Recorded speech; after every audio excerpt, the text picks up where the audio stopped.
கிறிஸ்துக்குள் பிரியமானவர்களே, செம்பியம் தமிழ் பாப்டிஸ்ட் திருச்சபையின் சார்பாக இந்த நாளில் உங்களை தொலைக்காட்சியில் சந்திப்பதில் மிகுந்த சந்தோஷமடைகிறோம். கர்த்தர் தாமே இந்த ஆராதனை முழுவதும் நம் ஆசீர்வாதமாய் பிரயோஜனப்படுத்தி தருவாராக. ஹல்லேலூயா, ஆமென். ஆமென். மனுஷனுக்கு கீழ்ப்படுவதை பார்க்கிலும் தேவனுக்கு கீழ்ப்படுகிறதே ஆதாயமாய் இருக்கும்.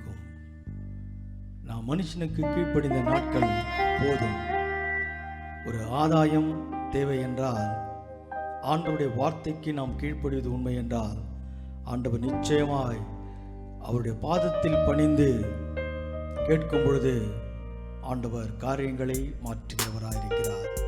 உன் பாதம் பணிந்தேன், என்னாலும் துதியே, உம்மையன்றி யாரை பாடுவேன், ஏசையா உந்தன் அன்பு உள்ளம் பொங்குதே என்ற பாடலை கரங்களை தட்டி பாடுவோம்.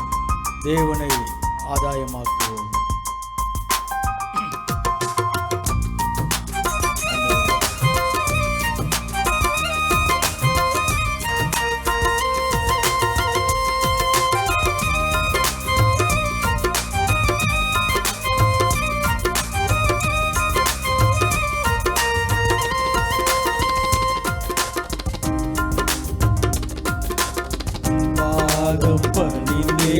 என்னாலும் துதியே, உம்மை அன்றி யாரை பாடுவேன், ஏசையா உந்தன் அன்பு உள்ளம் பொங்குதே, ஏசையா உந்தன் அன்பு உள்ளம் பொங்குதே.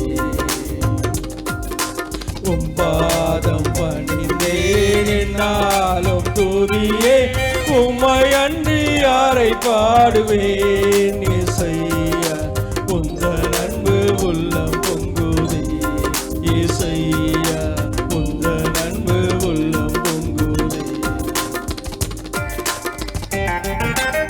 ஒருவனை தூஷியாமலும் சண்டை பண்ணாமலும் பொறுமை உள்ளவர்களாய் எல்லா மனுஷருக்கும் சாந்த குணத்தை காண்பிக்கும் அவர்களுக்கு இணை போட்டு வேதம் சொல்கிறது. அவர்களை பரிசுத்தமாய் பரவசமாய் ஆண்டவரிடத்திலே காரியங்களை கேட்கும்படியாய் இணை போட்டு என்று வேதம் சொல்கிறது. அப்படியே செய்வோமா? பரிசுத்தமே பரவசமே பரனே சருளே வரம் பொருளே, பரிசுத்தமே பரவசமே பரனே சருளே வரம் பொருளே, தேடினதால் கண்டடைந்தே, தேடினதால் கண்டடைந்தே, பாடிட பாடல்கள் உம் பாதம் பணிந்தேன், நாளும் துதியே, உம்மை அன்றி யாரை பாடுவேன், ஏசையா உந்தன் அன்பு உள்ளம் பொங்குதே, ஏசையா உந்தன் அன்பு உள்ளம் பொங்குதே. புது எண்ணெயால் புது வேலத்தால் புதிய கிருபை புது கவியால், புது எண்ணெயால் புது வேலத்தால் புதிய கிருபை புது கவியால், நிரப்பினிதம் நடத்துகிறீர், நிரப்பினிதம் நடத்துகிறீர், நூறன சாலோமில் சேர்த்துகிறீர், நிரப்பினிதம் நடத்துகிறீர், நூறன சாலோமில் சேர்த்துகிறீர். உம் பாதம் பணிந்தேன், என்னாலும் துதியே, உம்மை அன்றி யாரை பாடுவேன், ஏசையா உந்தன் அன்பு உள்ளம் பொங்குதே, ஏசையா உந்தன் அன்பு உள்ளம் பொங்குதே. நெருக்கத்திலே உம்மை அழைத்தேன், நெருங்கி உதவி என கழித்தேன், நெருக்கத்திலே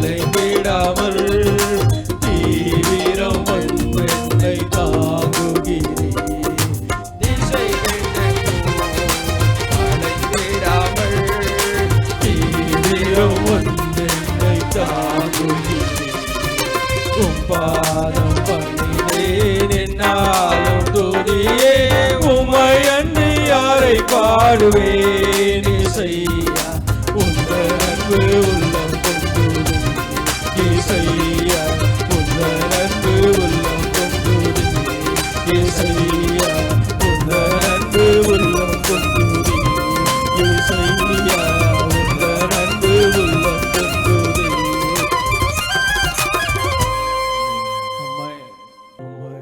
ஏனெனில் முற்காலத்திலே நாமும் புத்தியினரும் கீழ்ப்படியாதவர்களும் வழி தப்பி நடக்கிறவர்களும் பலவிதமான இச்சைகளுக்கும் இன்பங்களுக்கும் அடிமைப்பட்டவர்களும் துர்குணத்தோடு கூட வாழ்கின்ற நமக்கு ஆண்டவர் சொல்கிறார், ஒருவர் பகைக்கிறவருமாய் இருந்தோம். ஆனால் வேத வசனத்தை நாம் பிடித்துக் கொள்வது உண்மை என்றால், தேவனுக்கு கீழ்ப்படிவது ஆதாரமாய் இருப்பது உண்மை என்றால், நீ உன்னதமான மறைவில் இருக்கிறவராய் ஆண்டவனை ஆசீர்வதிக்கிறவராய் இருக்கிறார். உன்னதமானவரின் உயர் மறைவில் இருக்கிறவன் சர்வ வல்லவருடைய நிழலிலே தங்குவான். இது பரம சுவாக்கியம். ஆண்டவருடைய கிருபை நமக்கு கொடுக்கப்படுகிறது. கரங்களை தட்டி உற்சாகமாக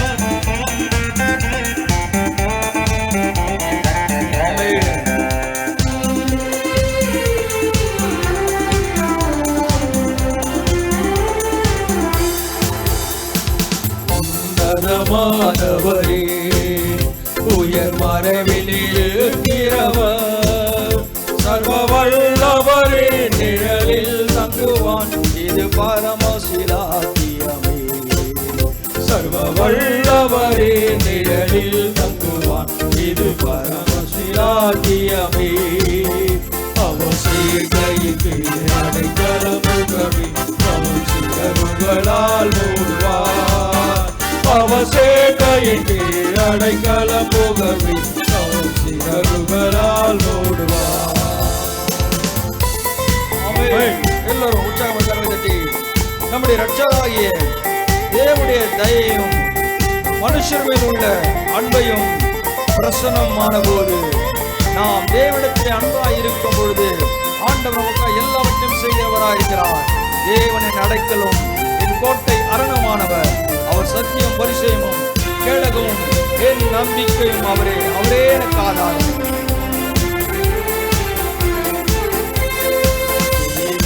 அடைக்கலமே என் கோட்டையும் மரணம் அவர்.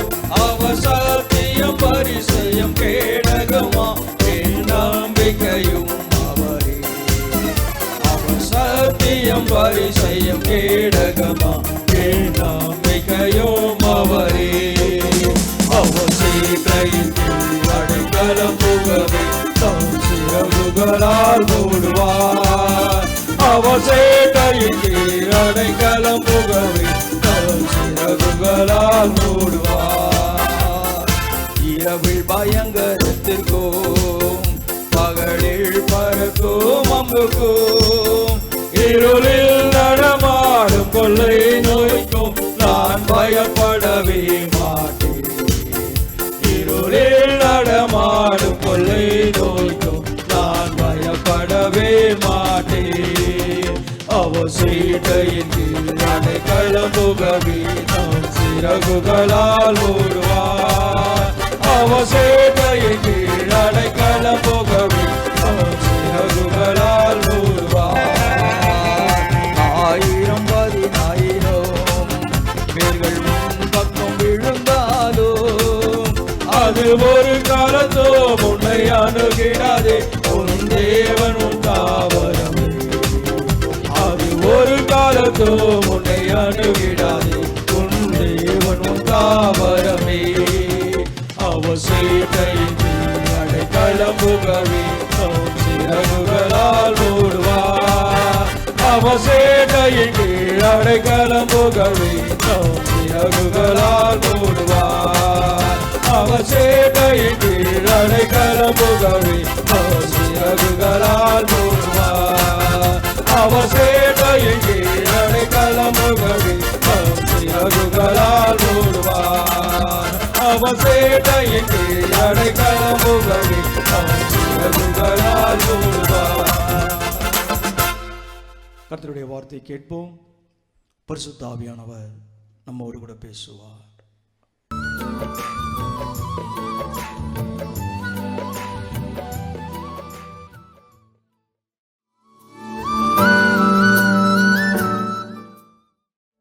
பலவிதமான காற்றுகள் கொந்தளிப்பு வாழ்க்கையிலே காணப்படலாம். உங்கள் வாழ்க்கையிலும் அப்படிதான் இருக்கிறது அல்லவா? உடைக்கும்படியாய் சேதம் அடையும்படியாய் காணப்படும் ஆண்டவருடைய வார்த்தை சொல்கிறது, வேளை கப்பல் சேதப்படலாம், ஆனால் உங்களுடைய பிரயாணத்திற்கு உங்கள் ஜீவனுக்கு ஒன்றுமே ஆகாது. இன்றைக்கு அன்பு தேவஜனமே, எத்தனை பெரிய பில்லி சூனி உன் குடும்பத்திற்கு விரோதமாய், உன் குடும்பத்திற்கு அழிவை கொண்டு வரும்படியாய் ஒரு குடி இருக்கலாம், ஒரு துன்மார்க்கமான பழக்கம் இருக்கலாம், துன்மார்க்கமான சிநேகிதர் இருக்கலாம், எல்லாம் எழுந்து காணப்படலாம்.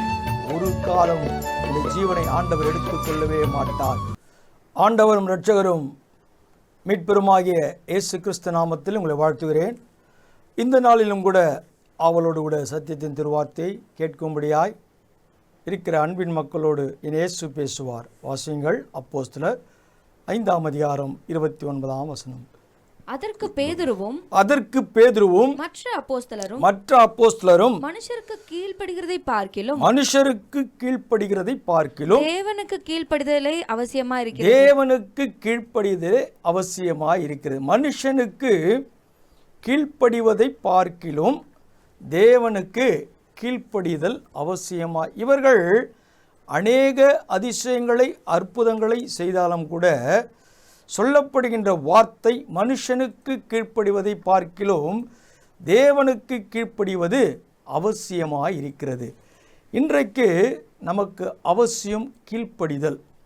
உண்மையாய் நாம் கீழ்ப்படிவது உண்மை என்றால் அநேக காரியத்திலிருந்து நமக்கு விடுதலை கிடைக்கிறது. இதற்கு ஆதாரமாக அப்போஸ்தலர் 27ஆம் அதிகாரம் 21ஆம் வசனத்தை வாசிப்போம். அநேக நாள் அவர்கள் போஜனம் பண்ணாமல் இருந்தபோது பவுல் அவர்கள் நடுவிலே நின்று மனுஷரே இந்த வருத்தமும் சேதமும் வராதபடிக்கு என் சொல்லை கேட்டு கிரேத்தா தீவை விட்டு புறப்படாமல் இருக்க வேண்டியதாய் இருந்தது. இங்கே ஒரு அனுபவத்தை சில காரியங்களிலே நாம் துவண்டு காணப்படும் பொழுது ஆகாரம் உட்கொள்ள மாட்டோம். ஏனென்றால் நம்முடைய பிரச்சனை, நம்முடைய பயம், வேதனை, கவலை, கண்ணீர் எப்படிப்பட்டதான ஆகாரமாக இருந்தாலும் அதை எடுத்துக்கொள்ள மனநிலைமை ஏற்காது. ஏனென்றால் நமக்குள் காணப்படுகின்ற போராட்டம். இங்கே வேத வசனம் திட்டவட்டமாய் சொல்கிறது, ஆண்டவருடைய வார்த்தைக்கு நாம் செவி சாய்க்கும் பொழுது அதில் ஒரு மகிமை காணப்படுகிறது. அதை தான் பவுல் அழகாய் சொல்கிறார். நீங்கள் போஜனம் பண்ணுங்கள், நீங்கள் ஆயத்தப்படுத்தும்படியாய், உங்களை நீங்கள் ஆயத்தப்படுத்திக் கொள்ளும்படியாய், தகுதிப்படுத்திக் கொள்ளும்படியாய் ஆண்டவருடைய வார்த்தை நமக்கு முன்பாய் வரும்பொழுது நாம் அதை ஏற்றுக்கொள்ள வேண்டும். மீண்டும் அந்த 21ஆம் வசனத்தை வாசிங்கள். அநேக நாள் அவர்கள் போஜனம் பண்ணாமல் இருந்தபோது உள்ளுக்குள் காணப்படுகின்ற ஒரு பயம். அநேக நாள் நாம் ஒருவேளை சாப்பிடவில்லை என்றால், 2 வேளை சாப்பிடவில்லை என்றால் உடல் சோர்வு காணப்படுகிறது. ஏன் இதை அவர் சொல்லுகிறார்கள்? போஜனம் பண்ண வேண்டும், ஆயத்தப்படுத்திக் கொள்ள வேண்டும் என்று ஏன் சொல்லுகிறார்கள்? நம்முடைய இளைப்பு நம்முடைய காரியங்களை மேற்கொள்ள முடியாது. மனுஷனுடைய வார்த்தையை நாம் கேட்கும் பொழுது அது பிரயோஜனமற்றதாய் காணப்படுகிறது. ஆனால் ஆண்டவருடைய வார்த்தை கேட்கும்போது அதை ஆதாயப்படுத்திக் கொள்ளும்பொழுது, அதை பிரயோஜனப்படுத்திக் கொள்ளும்போது தேவ மகிமை விளங்கும். எப்பொழுது அந்த காரியம் நமக்கு நடக்கும் பொழுது, அந்த காரியத்தை நாம் அனுபவிக்கும் பொழுதுதான் சொன்னது உண்மைதான், நம்மை நாமே திடப்படுத்திக் கொள்ளும்படியாய், நம்மை நாமே ஆயத்தப்படுத்திக் கொள்ளும்படியாய் காரியங்கள் சொல்லப்படுகிறது. இன்றைக்கு உலகத்திலே வாழ்ந்து கொண்டிருக்கிற நம்முடைய நிலைமை எப்படிப்பட்ட சூழ்நிலை இருந்தாலும் நம்முடைய மனச்சோர்வு காணப்படுகிறது. ஆனந்தம் இல்லை, வாழ்க்கையிலே ஆனந்தம் இல்லை, உணவு உட்கொள்ள விருப்பம் இல்லை, சிந்தனை இதை எப்படி நடக்கும், இது எப்படி கடந்து வரப்போகிறோம், இந்த காரியத்திலிருந்து எப்படி பிரயாணம் என்றதான ஒரு கப்பலிலே நாம் ஏறிவிட்டோமே, பலவிதமான போராட்டங்கள் வருகிறதே. இன்றைக்கு வாழ்க்கையிலும் அப்படிதான். பிரயாணம் என்றதான கப்பலிலே எப்படி இவர்கள் தவிக்கின்றார்களோ, யோசிக்கின்றார்களோ, நம்முடைய வாழ்க்கையிலும் கூட பிரயாணம் என்றதான வாழ்க்கையிலே பலவிதமான போராட்டங்கள் வருகிறது, பலவிதமான பிரச்சனைகள். ஆனால் இந்த மாதத்தில் ஆண்டவர் நமக்கு சொல்கிறார், தேவனுடைய வார்த்தையை ஆதாயமாக்கி கொள்ள வேண்டும், தேவனுடைய வார்த்தைக்கு செவிசாய்க்க வேண்டும், தேவனுடைய வார்த்தைக்கு கீழ்ப்படிய வேண்டும். அப்படி கீழ்ப்படிவது உண்மை என்றால் நம்முடைய நிலைமை மாற்றப்படுகிறதாம். உன்னை அழிக்க வேண்டும் என நினைக்கிறதான காரியத்திலே, உன்னை முடிக்க வேண்டும் நினைக்கிறதான காரியத்திலே ஒரு நாளும் காரியங்கள் நடக்கவே நடக்காது. ஏனென்றால் உனக்கு முன்பாய் தெய்வத்துடைய வார்த்தை, வல்லமையான வார்த்தை கடந்து வருகிறதாம். அந்த வார்த்தை நீ செவிசாய்த்து கேட்பது உண்மை என்றால், கீழ்ப்படிவது உண்மை என்றால், ஆண்டவர் உங்களிலே மகிமைப்படும்படியே அல்ல, உன்னில் மகிமைப்படுகிறவர், உன் பிரயாணத்தையும் அறிந்தவர். நீ எந்த இடத்திலே இருக்க வேண்டுமோ, எந்த இடத்திலே கடந்து போக வேண்டுமோ அந்த இலக்கை ஆண்டவர் அறிந்தவராயிருக்கிறார். காரியங்களை மாற்றுகிறவர் இயேசு ஒருவரே. உன்னோடு கூட இருக்கிறவர், உனக்குள் இருக்கிறவர், உங்களில் இருக்கிறவர். அவர் பெரியவர், பெரியவர். அடுத்த வசனத்தை வாசிங்கள். ஆகிலும் திடமனதாய் இருங்கள் என்று இப்பொழுது உங்களுக்கு தைரியம் சொல்லுகிறேன். இப்பொழுது உங்களுக்கு தைரியம் சொல்கிறேன். கப்பர் சேதமே அல்லாமல் உங்களில் ஒருவனுக்கும் பிராண சேதம் வராது. உங்களில் ஒருவனுக்கும் பிராண சேதனம் வராது. வேதம் அழகாய் சொல்லி, கப்பல் ஒருவேளை சேதப்படலாம், பலவிதமான காற்றுகள் கொந்தளிப்பு வாழ்க்கையிலே காணப்படலாம். உங்கள் வாழ்க்கையிலும் அப்படிதான் இருக்கிறது அல்லவா? உடைக்கும்படியாய், சேதம் அடையும்படியாய் காணப்படுது. ஆண்டவருடைய வார்த்தை சொல்கிறது, ஒருவேளை கப்பல் சேதப்படலாம், ஆனால் உங்களுடைய பிரயாணத்திற்கு, உங்கள் ஜீவனுக்கு ஒன்றுமே ஆகாது. இன்றைக்கு அன்பு தேவஜனமே, எத்தனை பெரிய பில்லி சூனியம் உன் குடும்பத்திற்கு விரோதமாய், உன் குடும்பத்திற்கு அழிவை கொண்டு வரும்படியாய் ஒரு குடி இருக்கலாம், ஒரு துன்மார்க்கமான பழக்கம் இருக்கலாம், துன்மார்க்கமான சிநேகிதர் இருக்கலாம், எல்லாம் இழந்து காணப்படலாம். ஒரு காலம் உன்னுடைய ஜீவனை ஆண்டவர் எடுத்துக்கொள்ளவே மாட்டார். ஒருவேளை உன் பிரயாணம் உடைக்கப்பட்டது போல தெரியலாம், அது ஆண்டவர் அறிந்தவராயிருக்கிறார். அழகாய் வேதம் சொல்கிறது, அதுதான் சொல்கிறது, உங்களில் ஒருவனுக்கும் பிராண சேதம் வராது, ஜீவன் போகாது. ஆண்டவனுக்கு ஜீவனை கொடுத்து உன்னுடைய இலக்கை, உன்னுடைய காரியத்தை செய்ய வேண்டும் நினைக்கிற தேவன் அல்லவா? நீ அவருடைய வார்த்தைக்கு மாத்திரம் செவிசாய்த்து, மனுஷனுடைய வார்த்தைக்கல்ல ஆண்டவருடைய வார்த்தைக்கு செவிசாய்க்கும் பொழுது ஆண்டவர் வல்லமையாய் உங்களை பயன்படுத்த போகிறார். இந்த மாதத்தில் பயன்படுத்த போகிறார். உங்களுடைய போராட்டங்கள் எப்படியா இருந்தாலும், உங்களுடைய வேதனைகள் எப்படியா இருந்தாலும், உங்களுடைய கண்ணீர் எப்படியா இருந்தாலும், உங்களுடைய கவலைகள் எப்படியா இருந்தாலும், உங்கள் ஜீவன் உன் சரீரத்தை விட்டு போகவே போகாது. ஒருவேளை உடைந்து போன நிலைமை, ஆண்டவரே நான் உடைந்து விட்டேனே, எத்தனை சுமை, எத்தனை பாரம், எத்தனை வேதனை என்னால் தாங்க முடியும் என்று அழுது கொண்டிருக்கிற அன்பு சகோதரி, ஆண்டவர் உனக்காய் தான் பேசிக் கொண்டிருக்கிறார். உன்னுடைய கண்ணீரை காண்கிற தேவன், உன் கவலையை காண்கிற தேவன், உன் மன உளைச்சலை காண்கிற தேவன், ஆண்டவர் உன்னோடு கூட இருக்கிற, உன் ஜீவனை கொடுத்திருக்கிற தேவன் அல்லவா? உன்னை ஆயத்தப்படுத்தும்படியாய் வசனம் என்றதான சத்தியத்தின் திருவசனத்தை நீ உட்கொள்ளும் பொழுது உன் ஆத்துமா உயிர்ப்பிக்கப்படுகிறதாம், உனக்குள்ளே வல்லமை எழும்புகிறதாம், உனக்குள்ளே பிரகாசம் கொடுக்கப்படுகிறதாம், உனக்குள்ளே உரிமிச்சி காணப்படுகிறதாம். அடுத்த வசனம் சொல்லுகிறது, ஏனென்றால் என்னை ஆட்கொண்டவரும் சேவிக்கிறவருமான தேவனுடைய தூதனானவர் இந்த ராத்திரியிலே என்னிடத்தில் வந்து நின்று ஆண்டவருடைய வார்த்தை வருகிறது. இன்றைக்கு எப்படி தேவ தூதனுடைய காரியம் வந்து நிற்கிறதோ அதே வண்ணமாய் இன்றைக்கு உங்களுடைய குடும்பத்திலே தொலைக்காட்சி மூலமாய் தேவனுடைய வார்த்தை வந்து நிற்கிறதாம். உடைக்கப்பட்ட நிலைமையில் இருக்கிறாய், உடைந்து விட்டாய், யார் எனக்கு என்று நினைக்கிறாய் அல்லவா? வேதனையோடு கூட இருக்கிறாய் அல்லவா? நீ ஒன்றுக்கும் கவலைப்படாதே, தீர்மானித்துக்கொள், ஆண்டவரே உம்முடைய வார்த்தைக்கு நான் கீழ்ப்படிவேன், உம்முடைய சத்தம் எனக்கு ஆதாயமாயிருக்கிறது, அதை நான் ஆதாயமாய் மாற்றிக்கொண்டேன். மனுஷனுடைய வார்த்தை அல்ல, மனுஷனுக்கு நான் கீழ்ப்படிய வேண்டிய அவசியம் அல்ல, உம்முடைய வார்த்தைக்கு செவிசாய்க்கிறேன். ஆண்டவருடைய வார்த்தைக்கு செவிசாய்க்கும்படியாய் தூதன் வந்து நிற்கிறார். காரியங்கள் என்ன என்பதை அறிந்ததான தேவன் அல்லவா உனக்காய் ஒரு மனிதனை அனுப்புகிறார். இன்றைக்கு வேத வசனம் உனக்கு முன்பாய் வந்து நிற்கிறது. தெய்வத்திற்கு முன்பாய் நீ கீழ்ப்படிய வேண்டும் என்ற வந்த காரியத்தை ஆண்டவர் உனக்கு சொல்லிக் கொடுக்கிறார். நீ நிற்பது உண்மை என்றால் நிற்பதும் நிர்மூலமாகாதிருப்பதும் அவருடைய கிருபை அல்லவா? அவருடைய கிருபை அல்லவா உன்னை ஆசீர்வதிக்கப் போகிறது? அவருடைய கிருபை அல்லவா உன்னை தேற்றப் போகிறது? அடுத்த வசனம் சொல்லுகிறது, பவுலே பயப்படாதே.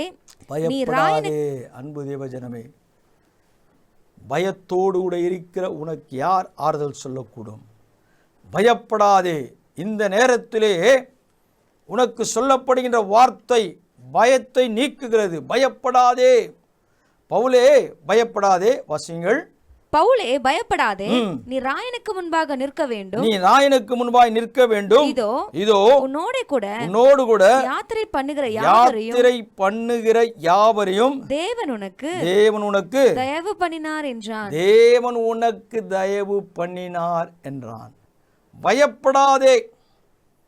உன்னோடு கூட யாத்திரை பண்ணுகிற அனைவருக்கும் தேவன் உன்னோடு கூட இருக்கிறார். யோசித்து பாருங்கள். ஒரு வார்த்தை நமக்கு முன்பாய் வருகிறது என்றால் ஆண்டவருடைய வார்த்தைக்கு கீழ்ப்படியும் போது, செவிசாய்க்கும் போது, அதுதான். அநேக நாள் மக்கள் போஜனம் பண்ணவில்லை. ஏன்? பயம். கொந்தளிப்பு காணப்படுகிறது, தத்தளிப்பு காணப்படுகிறது, வேதனைக்குரிய காரியம் காணப்படுகிறது. உன் குடும்பத்தில் அப்படி இருக்கிறதா? ஒருவேளை தத்தளிப்பு, வேதனை, ஆண்டவரே என் குடும்பம் உடைக்கப்படுமா என்று நினைக்கிறாய் அல்லவா? இன்றைக்கு ஆண்டவர் பவுலுக்கு கொடுத்த அந்த சத்தம், அந்த வார்த்தை இன்றைக்கு உனக்கு கொடுக்கிறார். பயப்படாதே என்று சொல்லுகிறார். உன்னுடைய காரியம், உன்னுடைய பிரயாணம் என்னவோ அது உனக்கு மாத்திரமல்ல, உன் குடும்பத்தில் இருக்கிற அத்தனை மக்களுக்கும், உன்னை சார்ந்த அத்தனை மக்களுக்கும் தேவன் வாக்களிக்கிறார். தேவன் வாக்களிக்கிறார். எத்தனை பேர் உண்மையுள்ள தேவன்? ஆண்டவருடைய வார்த்தைக்கு கீழ்ப்படிவாயா? அதை ஆதாயமாய் மாற்றிக்கொள்வாயா? இந்த ஆண்டவர் என்னோடு கூட பேசுகிறார் என்ற நிச்சயம் உனக்குள்ளே அதை ஆதாயமாய் மாற்றிக்கொள்வது உண்மை என்றால் நீ எதை குறித்தும் கலங்க தேவையே இல்லை. ஆண்டவர் இன்றைக்கு திட்டவட்டமாக உன்னோடு கூட பேசுகிறார். ஆண்டவர் எல்லாவற்றிலும் மேலானவர். அவர் பெரியவர், பெரிய காரியங்களை செய்கிறார். பவுலே பயப்படாதே, நீ ராயனுக்கு முன்பாய் நிற்க வேண்டும். இதோ உன்னோடு கூட இருக்கிற யாத்திரை பண்ணுகிற யாவரையும் தேவன் உனக்கு முன்பாய் தயவு பண்ணினார் என்றான். தயவு பண்ணினார். அவர் கிருபையும் இரக்கமும் தயவு நிறைந்த தேவன் அல்லவா? மண்ணிடத்திலே போகும்பொழுது, கேட்கும்பொழுது தயவு கிடைக்குமா? கருணை கிடைக்குமா? வாய்ப்பு கிடைக்குமா? வேலை கிடைக்குமா? நீதி கிடைக்குமா? தயை கிடைக்குமா என்று ஏக்கத்தோடு கூட இருக்கிறாய் அல்லவா? இன்று யோசித்து பாருங்கள். தேவனுக்கு முன்பாய், தேவனுடைய வார்த்தைக்கு முன்பாய் கீழ்ப்படிந்து பாருங்கள். இன்றைக்கு உனக்கு தயவு கிடைக்கப் போகிறது. அவரிடத்திலிருந்து எனக்கு ஒத்தாசை வரும் பருவது நேராய் என் கண்களை ஏறெடுத்து பார்க்கிறேன். அவர் உனக்கு ஒத்தாசை உள்ள தேவனாய் இருக்கிறார். உன் காரியங்களை அறிந்த தேவன். அவர் உனக்கு தயவு செய்வார். எப்படிப்பட்ட காரியமாக இருந்தாலும் சரி, மனிதரை கைவிடலாம். அதுதான் வசனம் சொல்லுகிறது. மனிதனை நம்ப வேண்டாம், மனிதனுக்கு கீழ்ப்படிய வேண்டாம். நீ ஏதோ காரியத்திற்கு பயந்து மனிதனுக்கு கீழ்ப்படிந்து கொண்டிருக்கிறாய் அல்லவா? உன்னை படைத்தவர், உன்னை உருவாக்கிறவர் என் தேவன் அல்லவா? தாயின் கருவில் உருவாவதற்கு உன்னை பெயர் சொல்ல அழைத்த தேவன் அல்லவா? அவருக்கு தெரியாதா உன்னுடைய சூழ்நிலை என்ன, உன்னுடைய வேதனை என்ன, உன் கண்ணீர் என்ன, உன் குடும்பம் என்ன, உன் கணவன் என்ன, உன் மனைவி என்ன, உன் பிள்ளை என்ன என்று அவருக்கு தெரியாதா? நிச்சயம் அவருக்கு தெரியும். உன்னை ஆறுதல் படுத்துகிறவர் உன்னோடு கூட இருக்க. அவர் சொல்கிறார் பயப்படாதே என்று சொல்கிறார். நீ பயத்தோடு கூட இருக்க. இந்த காரியம் எப்படி நடக்கப் போகிறது? குமிறி கொண்டிருக்கிறாய், அழுது கொண்டிருக்கிறாய். நீ ஒரே ஒரு காரியம் மாத்திரம் செய்ய வேண்டும். அவருக்கு மாத்திரம் கீழ்ப்படிய வேண்டும். அவரை மாத்திரம் நீ ஆதாயமாய் மாற்றிக்கொள்ள வேண்டும். மனுஷனுடைய ஆதாயம் உனக்கு வேண்டாம். ஆண்டவனுக்கு ஏற்ற நேரத்தில் ஏற்ற காரியங்களை செய்கிற தேவனாயிருக்கிறார். அவரால் செய்யக்கூடாத காரியங்களே இல்லை. நீ மனிதனை நம்பி ஓடிக்கொண்டிருக்கிறாய். மனிதன் உன்னை நிச்சயம் ஏமாற்றுவான், ஏமாற்றி கொண்டிருக்கிறான். மறந்து விடாதே. நீ நினைக்கிறாய் அல்லவா, இந்த மனிதனிடத்திலே நான் போனால், இவரிடத்திலே போனால் என்னுடைய பிரச்சனை மாறிவிடும், என் காரியங்களை மாறும். நீ தேவனுக்கு கீழ்ப்படிந்தால் சரியான காரியத்தை உனக்கு தேவதூதனை நிறுத்துகிறவராய் உன்னை ஆறுதல் படுத்துகிறார். மட்டுமல்ல, உன்னுடைய பிரயாணம், உன்னுடைய யாத்திரை ஆண்டவர் நிறைவு செய்கிறவராயிருக்கிறார். நீ விரும்புகிற காரியம் இந்த நாளிலே நடக்க போகிறதாம். நீ எதை விரும்புகிறாயோ, எதை கேட்கிறாயோ, எதை ஆசிக்கிறாயோ, அதை ஆண்டவர் இன்றைக்கு உனக்கு செய்ய போகிறார். அன்பு தேவஜனமே, இயேசுவை மறக்காதே. இயேசுவை வார்த்தையை நீ கீழ்ப்படியாமல் இருக்கவே கூடாது. கீழ்ப்படிந்து பார். அவர் சத்தத்திற்கு செவிசாய்த்து பார். நிச்சயம் ஆண்டவர் உனக்காய் காரியங்களை செய்கிற தேவன் அல்லவா? இன்றைக்கு உனக்கு செய்ய போகிறார். அடுத்த வசனத்தை வாசியுங்கள். ஆனபடியினால் மனுஷரே திடமனதாயிருங்கள், எனக்கு சொல்லப்பட்ட பிரகாரமாக நடக்கும் என்று தேவனிடத்தில் நம்பிக்கையாயிருக்கிறேன். அவர் நம்பிக்கையாயிருக்கிறார், மற்றவரிடத்திலும் சொல்லுகிறார். நீங்கள் நம்பிக்கை திடப்படுத்திக் கொள்ளுங்கள், எதற்கும் கவலைப்படாதீர்கள். நான் நம்பிக்கையாய் என் இயேசு எனக்காய் என்னை பலப்படுத்துகிற கிறிஸ்துவினால் எனக்கு எல்லாவற்றையும் செய்ய பலன் உண்டு. நிச்சயம் அவர் அல்லவா என்னை பலப்படுத்துகிறார். என்னை பலப்படுத்துகிற கிறிஸ்து அவர் அல்லவா, அவராலே செய்யக்கூடாத காரியம் ஒன்றுமில்லை என்று நான் நம்புகிறேன். இன்றைக்கு நம்புவது உண்மை என்றால் நான் நம்புகிறது அவராலே வரும். நீ என்ன நம்புகிறாயோ அவருக்கு கீழ்ப்படிந்து, ஆண்டவரே நீரே எனக்கு ஆதாயமாக இருக்கிறீர், அவரை தவிர உம்மை தவிர எனக்கு வேற யாரும் இல்லை என்று சொல்வது உண்மை என்றால் இன்றைக்கு உன் நம்பிக்கை வீண் போகாது. நிச்சயம் முடிவு உண்டு. கவலைப்படாதே, உங்கள் துக்கம் சந்தோஷமாய் மாறும். கவலைப்படாதே, என்ன நடக்கப் போகுது கொந்தளிப்பு, ஒன்றுக்கும் கவலைப்படாதே. அடுத்த வசனம் சொல்லுகிறது, ஆயினும் நாம் ஒரு தீவிலே விழ வேண்டியதா இருக்கும் என்றான். ஆயினும் நாம் ஒரு தீவிலே விழ வேண்டியதாய் இருக்கும் என்றான். எத்தனை பெரிய உண்மை! நம்பிக்கையாய் இருங்கள், ஆயினும் நாம் ஒரு தீவிலே விழ வேண்டியதாய் இருக்கிறது. இன்றைக்கு ஒருவேளை விழ வேண்டிய அனுபவம் உன் வாழ்க்கையில் இருக்கிறதா? ஆனால் ஆண்டவர் கைவிட மாட்டார். ஆண்டவர் உன்னோடு கூட இருக்கிறார். உன்னை உயர்த்துகிற தேவன், உன்னை பாதுகாக்கிற தேவன், உயிர்ப்பிக்கிற. ஆனால் வார்த்தை சொல்லப்பட்டது, உன் பிரயாணம் ஒன்றுமாகாது, உன் ஜீவன் ஏதும் ஆகாது. ஆண்டவர் சொல்லிவிட்டார். சொன்னால் சொன்னதுதான், வாக்கு மாறாதவர். உன்னுடைய காரியத்தை, உன் குடும்பத்தினுடைய காரியத்தை ஆண்டவர் அறிந்தவராய், உன்னுடைய காரியத்தை அறிந்தவராய் இருக்கிறார். நிச்சயம் ஆண்டவர் உன்னோடு கூட காரியங்களை செய்கிறவராய் இருக்கிறார். 33ஆம் வசனம் சொல்லுகிறது, பொழுது விடிகையில் எல்லாரும் போஜனம் பண்ணும்படி பவுல் அவர்களுக்கு தைரியம் சொல்லி விழ வேண்டியதாய் இருக்கும் என்று சொல்லி, மீண்டுமாய் தைரியம் சொல்லி பவுல் சொல்லுகிற காரியத்தை அவர்கள் கீழ்ப்படுகிறார்கள். வாசிங்கள். நீங்கள் இன்று 14 நாளாய் ஒன்றும் சாப்பிடாமல் பட்டினியாய் இருக்கிறீர்கள். யோசித்து பாருங்கள், இன்றைக்கு உங்களுடைய வாழ்க்கையிலும் அப்படிதான். சாப்பிட முடியவில்லை அல்லவா? ஆண்டவரே, இந்த காரியத்திலிருந்து நான் எப்படி மேற்கொள்ளப் போகிறேன்? பயம்தானே? கவலைப்படாதீர்கள். இன்றைக்கு நீங்கள் ஆகாரத்தை உட்கொள்ளுங்கள். பரிசுத்த வல்லமையின் மகிமை இன்றைக்கு பார்க்க போகிறீர்கள். அடுத்த வசனம் சொல்லுகிறது, ஆகையால் போஜனம் பண்ணும்படி உங்களை வேண்டிக் கொள்ளுகிறேன். நீங்க வேஸ்டா சாப்பிடாமல் இருக்காதீர்கள். உங்கள் ஆத்துமாவை திருப்திப்படுத்தும்படியாய் தேவன் இன்றைக்கு பேசிக் கொண்டிருக்கிறார். நீங்கள் ஒன்றுக்கும் கவலைப்படாதீர்கள். 14 நான்காய் சாப்பிடவில்லை. எத்தனை பேரை சோர்வு! வரப்போகிற காரியத்திலிருந்து நீ தப்பித்துக் கொள்ள வேண்டும் என்றால் சத்தியத்தின் திருவார்த்தை வசனம் என்றதான காரியத்தினை எடுத்துக்கொள்ள வேண்டும். அதுதான் உன் வாழ்க்கையின் ஜீவன், உன் வாழ்க்கையின் ஆதாயம். அதுதான் தேவனுக்கு கீழ்ப்படுகிற ஆதாயமாய் இருக்கிறது, கீழ்ப்படுகிற அனுபவம். அடுத்தது வாசிங்கள். நீங்கள் தப்பி பிழைப்பதற்கு அது உதவியாயிருக்கும். யோசித்து பாருங்கள், நீங்கள் தப்பி பிழைப்பதற்கு அது உதவியாயிருக்கும். அடுத்தது, உங்கள் தலையிலிருந்து ஒரு முடி கூட கீழே விழாது என்று ஆண்டவர் சொல்கிறார். உங்களிடத்தில் இருக்கிற காரியம் ஒன்றுமே சேதப்படுத்தாது. எத்தனை பெரிய உண்மை! இன்றைக்கு ஆண்டவரை நேசியுங்கள்.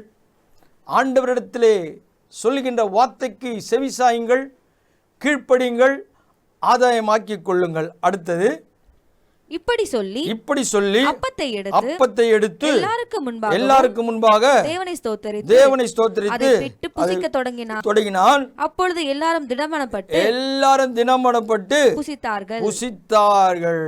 இன்றைக்கு ஆண்டவர் உங்களோடு கூட பேசுகிற காரியம், திடமனதாயிருங்கள், புசியுங்கள், நன்மை செய்ய போகிறார். ஆண்டவர் நீங்கள் ஆதாயமாய் ஆக்கிக் கொள்வது உண்மை என்றால் நிச்சயமாய் ஆண்டவர் உங்களுக்காக காரியங்களை செய்ய போகிறார். கீழ்ப்படிந்தார்கள். இன்றைக்கு தேவனுக்கு முன்பாய் கீழ்ப்படிவது உண்மை என்றால் உங்களுடைய காரியம் நிறைவு செய்யப்படுகிறது. 14 நாளாய் உங்களுடைய காரியம் நிறைவு செய்யப்பட போகிறது. இந்த மாதத்தில் ஆண்டவருடைய வார்த்தை கீழ்ப்படிந்து அவரை ஆதாயமாய் நீ ஆக்கிக் கொள்வது உண்மை என்றால் ஒரு நிறைவு கிடைக்கப் போகிறது. துவண்டு போன நிலைமை ஆண்டவர் மாற்றிவிட்டார். நன்மை செய்கிறவராயிருக்கிறார், நன்மை செய்கிறவராயிருக்கிறார். கடைசி வசனத்தை வாசியுங்கள், 44ஆம் வசனத்தை. மற்றவர்களில் சிலர் பலகைகள் மேலும் கப்பல் துண்டுகள் மேலும் போய் கரையேறவும் கட்டளையிட்டான். இவ்விதமாய் எல்லாரும் தப்பி சொன்னதுதான். இவ்விதமாய் எல்லோரும் தப்பி கரை சேர்ந்தார்கள். இன்றைக்கு ஆண்டவர் சொல்கிறார், உன் போராட்டம் முடிவு வந்து விட்டது, உன் பிரச்சனைக்கு முடிவு வந்து விட்டது, உன் காரியங்களுக்கு முடிவு வந்து தப்பிவிட்டாய்.